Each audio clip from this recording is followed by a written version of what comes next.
ലോക്സഭാ തെരഞ്ഞെടുപ്പിലേറ്റ കനത്ത തിരിച്ചടിക്ക് പിന്നാലെ കഴിഞ്ഞ ദിവസങ്ങളിൽ ഉത്തർപ്രദേശ് ബി.ജെ.പി. വലിയ പൊട്ടിത്തെറിയിലേക്കാണ് നീങ്ങിയിരുന്നത്. മുഖ്യമന്ത്രി യോഗി ആദിത്യനാഥും ഉപമുഖ്യമന്ത്രി കേശവ് പ്രസാദ് മൗര്യയും തമ്മിലുള്ള പടലപ്പിണക്കങ്ങൾ മറനീക്കി പുറത്തു വന്നിരുന്നു. പാർട്ടിയാണ് സർക്കാരിനേക്കാൾ വലുത് എന്ന പ്രഖ്യാപനവുമായി മൗര്യ കലാപക്കൊടി ഉയർത്തിയിരുന്നു. തോൽവിയുടെ ഉത്തരവാദിത്തം ഏറ്റെടുത്ത് രാജിക്ക് തയ്യാറാണെന്ന് പാർട്ടി സംസ്ഥാന അധ്യക്ഷൻ ഭൂപേന്ദ്ര സിംഗ് ചൗധരിയും കേന്ദ്ര നേതൃത്വത്തെ അറിയിച്ചിരുന്നു.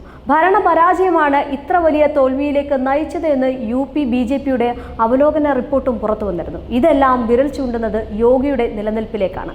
മുഖ്യമന്ത്രി പദത്തിൽ യോഗിയുടെ നാളുകൾ എണ്ണപ്പെട്ടു. എന്താണ് യു.പി. ബി.ജെ.പിയിൽ നടക്കുന്നത്? യു.പിയിൽ ഭരണകക്ഷിയായ ബി.ജെ.പിക്കുള്ളിലെ അസംതൃപ്തരുടെ മുറുമുറുപ്പുകൾ പുറത്തേക്ക് മുഴങ്ങി തുടങ്ങിയതോടെ യോഗി ആദിത്യനാഥ് സർക്കാരിന് ചുവട് തെറ്റുന്നതിൻ്റെ സൂചനകൾ കണ്ടു തുടങ്ങി.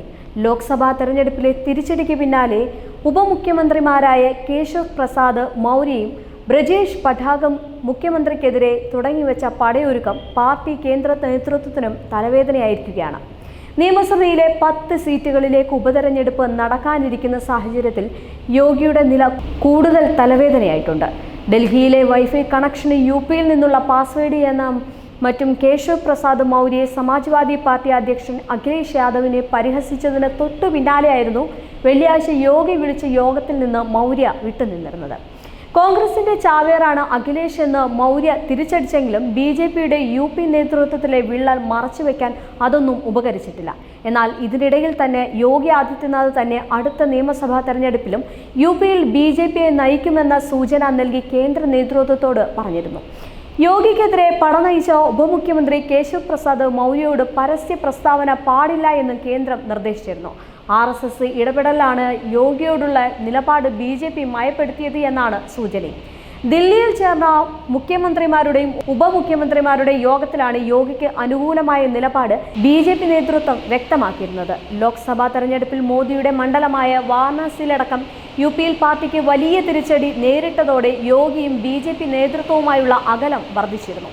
മോദിയുടെ തുടക്കം ഒരു വിഭാഗം നേതാക്കളുടെ ആശീർവാദത്തോടെ യു.പിയിൽ യോഗിക്കെതിരെ പടയൊരുക്കവും തുടങ്ങിയിരുന്നു.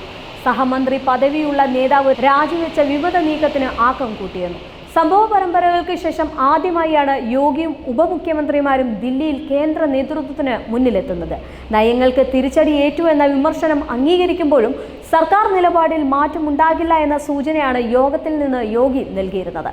വരാനിരിക്കുന്ന നിയമസഭാ തെരഞ്ഞെടുപ്പ് അവലോകനത്തിനായി യോഗം വിളിച്ചിട്ട് പോലും ഉപമുഖ്യമന്ത്രിമാരായ കേശവ് പ്രസാദ് മൗര്യയിൽ നിന്നും ബ്രിജേഷ് പഥക്കിൽ നിന്നും സഹകരണം കിട്ടിയില്ല എന്ന് യോഗി പറഞ്ഞിരുന്നു.